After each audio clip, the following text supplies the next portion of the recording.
What's the biggest butterfly effect you've ever experienced? About 15 years ago I was at home watching a movie when a thunderstorm hit my area and shut off my internet. I knew the internet would be out for at least a few hours, and so I started digging through my CD collection to find something to watch. I ended up settling on a recording of a show about a guy in Australia who fed the homeless, and at the end of the first episode they interviewed a few of the homeless people.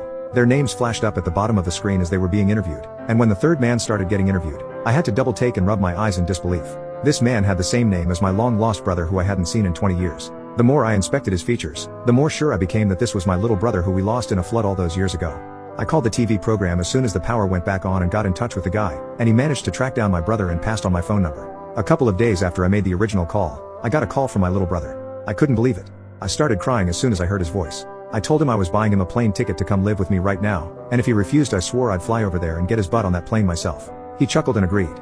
He was on a flight to me that very same day, and I went to pick him up from the airport the next morning. You'd think the butterfly effect ends here, but